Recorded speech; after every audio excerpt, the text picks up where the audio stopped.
Robert फिस्क ने पाकिस्तान के बारे में एक दफ़ा लिखा था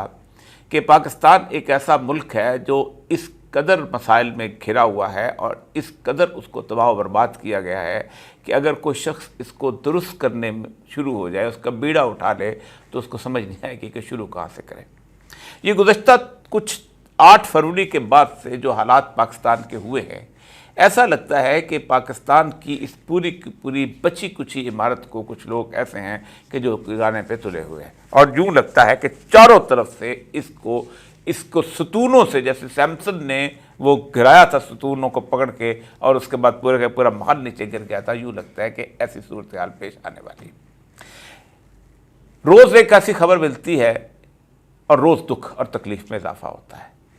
मेरा कभी भी, आज के सामने आपको याद होगा कि मैं ख़बरों पे तबसरा करने वाला शख्स नहीं हूँ, मैं ओवरऑल सिचुएशन को लेता हूँ, लेकिन कुछ 4-5 दिनों से ऐसी बातें आप सामने आई हैं जिससे यूँ लगता है कि ये ख़बरें नहीं, पाकिस्तान की बदकिस्मती की दास्तानें,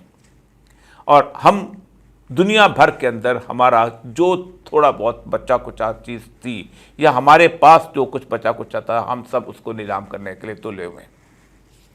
सबसे पहले एचिसन कॉलेज, जो कि पाकिस्तान के अंदर एक बहुत रेप्यूटेड किस्म का कॉलेज है, जिसके अंदर अगरचे को उसे अंग्रेज़ ने कायम किया था और उसके अंदर बड़े बड़ों के बच्चे पढ़ा करते थे, सरदारों के, नवाबों के, वडेरों के। उसकी एक वो कंट्रोवर्सी वैसी ही शुरू हुई है कि जैसी कंट्रोवर्सी एक ज़माने में कैनेड कॉलेज के अंदर मरीम नवाज़ चीफ मिनिस्टर साहबा के दाखिले के वक्त शुरू हुई थी और मिसेस फैलबूस को वहाँ से इस्तीफ़ा देना पड़ा था। उसकी दास्तान को गुजरे हुए बहुत अरसा हो गया, लेकिन इस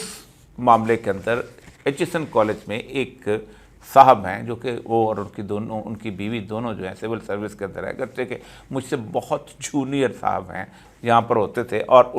उनका एजाज़ ये है कि शहबाज शरीफ साहब ने उनको 18 ग्रेड में ही 20-21 ग्रेड की पोस्टों पे लगा दिया था। उनका नाम आहद चीमा है और उन्होंने शहबाज शरीफ साहब के लिए एक तवील जेल काटी। उनकी मिसेस ने एक क्रिश्चियन कॉलेज के अंदर दरख्वास्त थी कि उनके बच्चे वहाँ पढ़ते हैं, और चूँकि वहाँ जो वो चले गए हैं वहाँ पर बाहर, तो अपना उनकी पोस्टिंग हो गई है और वो वहाँ चले गए हैं, तो उनको लीव कर दें और साथ उनकी फ़ीस जो है वो माफ़ कर दी जाए, क्योंकि हम तो लोग वहाँ हैं तो हम फ़ीस नहीं दे सकते। जिससे वो प्रिंसिपल, जो कि एचिसन कॉलेज का प्रिंसिपल, जो कि ऑस्ट्रेलियन है और काफ़ी अरसे से वहाँ पर था, उसने ये कहा कि पॉलिसी ये है कि आप बेशक लीव ले लें, लेकिन चूँकि आप इसके साथ अटैच रहना चाहते हैं तो फ़ी ज़रूर अदा करेंगे। उसके ऊपर नाराज़गी का आलम ये हुआ है कि गवर्नर साहब ने एक 4 सफ़े का ऑर्डर किया है और उन्होंने कहा है कि अब अगर पॉलिसी नहीं है तो हम इनको कहते हैं कि इस पॉलिसी के तहत इसकी फ़ी माफ़ की जाए। जिस पर प्रिंसिपल साहब ने कहा है कि मैं पॉलिसी आप बनाने का हकदार हैं, आप गवर्नर हैं, आप मालिक हैं, लेकिन वो ऐसा नहीं हो सकता कि जब पॉलिसी नहीं थी उसको पीछे से शुरू कर दिया जाए। इसके ऊपर प्रिंसिपल साहब ने इस्तीफ़ा दे दिया है और उनका इस्तीफ़ा जो है वो पढ़ने के काबिल है। आप उसके अंदर पाकिस्तान की इस पूरी की पूरी एडमिनिस्ट्रेशन की वो सारी की सारी कहानी आप शुरू हो नज़र आ जाती है कि हम किस तरह जागीर समझते हैं लोगों को। हम समझते थे कि शायद ये कुछ गिड़ी शौक का आदमी है जो वहाँ पर आया है, और फिर उसके बाद हुआ यह है कि पाकिस्तान के सबसे मुअज़्ज़ज़ और मोहतरम अदारे लम्स को बनाने वाले बाबर अली के, जिनकी कंट्रीब्यूशन पाकिस्तान की एजुकेशन फील्ड के अंदर के हर फील्ड के अंदर ज़्यादा है, वो गवर्निंग बॉडी के रुकन थे, उन्होंने भी उसमें इस्तीफ़ा दे दिया। अब ज़ाहिर बात है, जीते तो उस वक्त भी नवाज शरीफ साहब थे चीफ मिनिस्टर थे, अब उनकी बेटी चीफ मिनिस्टर हैं, अब शायद वो जीतेंगी। गवर्नर साहब ने उनका ऑर्डर जो है 4 सफ़े का कर दिया। ये एक छोटी सी खबर आपको बता दूं कि हम किस तरह के लोगों के अंदर आके घिरे हुए। यहाँ इनका बहुत ज़ोर चलता है, लेकिन इनके चचा जो हैं वो वज़ीर आज़म बने और उन्होंने ऐलान किया कि आइंदा से मैं जो है पाकिस्तान की जो एक 4 सूबों की एक कमेटी होती है उसका मैं रुकन बनूंगा, जिसको CEC कहते हैं। ठीक, उन्होंने ये जो इकोनॉमिक कोऑर्डिनेशन कमेटी,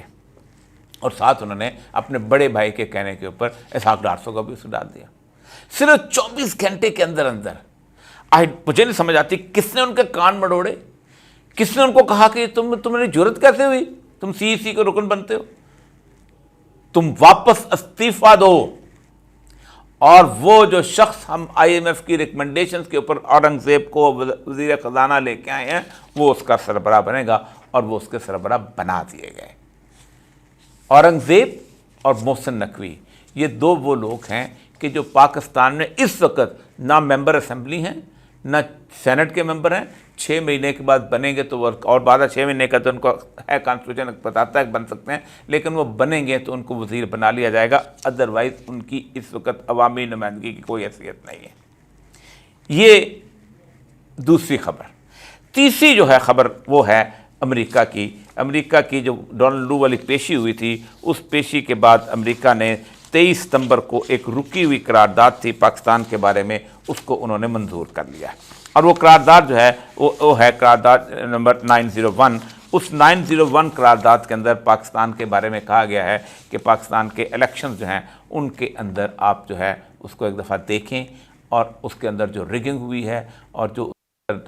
8 فروری کے بعد جو 9 فروری کو جو صورتحال پیش ہوئی ہے اس کمپلین کا جائزہ لیں۔ یہاں تک یہ کہا گیا ہے کہ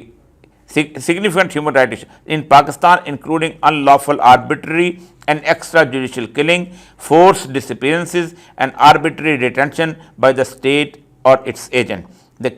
taking of the political prisoners, serious restriction on the free expression of the media and substantial interference with the freedom of the peaceful assembly and freedom of the association. اس کے ساتھ ساتھ انہوں نے پاکستان یہ 3 صفحے کی قرارداد ہے، اور یہ قرارداد جو ہے یہ یوں کر کے لٹکاتے رہیں گے، ہماری بات مانو گے تو ٹھیک ہے ورنہ نہیں، کیونکہ امریکہ جو ہے وہ سیریس بات کرنے کے لیے نہیں ہوتا، وہ صرف آپ کو ڈرانے کے لیے ہوتا ہے۔ تم ایٹم بم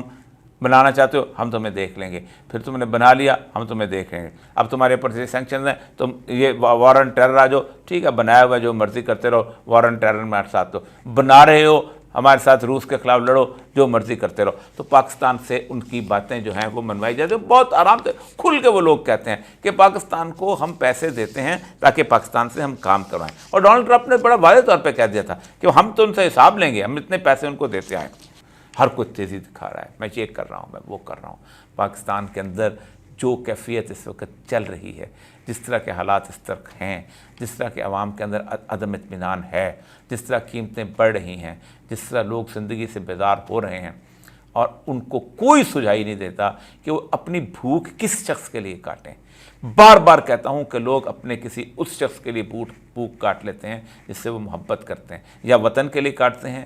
یا لیڈر کے لیے کاٹتے ہیں۔ وطن سے لوگوں کی اب محبت نہیں رہ گئی۔ بڑی تکلیف سے بات کرتا ہوں، دھڑا دھڑ لوگ چھوڑ چھاڑ کے جا رہے ہیں، وہ لوگ جو کبھی اس وطن کی گیت گایا کرتے تھے۔ میں ایک ڈاکٹر صاحب کے پاس بیٹھا ہوا تھا، انہوں نے کہا ہم لوگ 11 آئے تھے،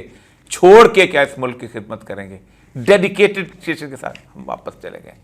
اس دن بھی میں نے کیا کہ بیرون ملک پاکستان سے لوگ پیسہ بھیجنا بند کر دیا۔ انہوں نے کہا ہم اس سسٹم میں پیسہ نہیں بھیجیں گے۔ آپ کبھی $7 بلین آتا تھا، آپ اس وقت $1 بلین بھی نہیں آ سکا۔ آپ اس ملک کے دشمن ہو، آپ اس ملک کو جلانا چاہتے ہو کہ ایک آدمی کی شکل آپ کو اچھی نہیں لگتی،